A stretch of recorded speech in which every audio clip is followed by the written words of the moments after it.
Бұл бізде тілдің жапырақ тәрізді бір түгі. Енді берілген оқып жүрсін. Кіші ұлғайтқышпен кілегей қабықта көп пішінді жапырақша бүртіктерді көруге болады. Бүйір бетінің эпителиінде сопақ пішінді дәм сезу бүртіктері көрінеді. Дәм сезу бүртігін құрайтын клеткалар ұршық пішінді және апельсин бөліктері тәрізді орналасқан. Енді кеттік. Бұл бізде препарат дәм сезу бүртігі, яғни бұл бізде жапырақ тәрізді бүртік. Жапырақ тәрізді бүртік бұл бізде бояуы гематоксин язин. Енді қарайтын болсақ, ең бірінші бұда сыртын бізде ең бірінші және шырышты қабан бұл көп қабатты жазық эпителий қаптайды. Міне. Осы қарасақ, көп қабатты жазық эпителиймен қапталған.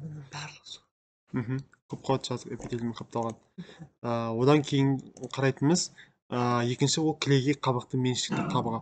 Кілегей қабықтың меншікті қабаты бұл бізде мына жерде орналасқан. Мынау кілегей қабаты болатын болса, ол көп қабатты жазық эпителиймен қапталатын болса, оның астында кілегейдің меншікті қабаты орналасқан өзінің.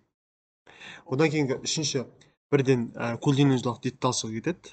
Мына жақта. Ол төменге қарай түсіп ет талшығы атып көрінеді.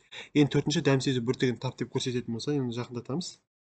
Жақындатып қарайтын кезде міне мына жерде бізде дәм сезу бүртіктері орналасады. Домалақ болып. Егер бұны 400 есе үлкейтіп микроскоппен қарайтын болсақ, анық көретін болады.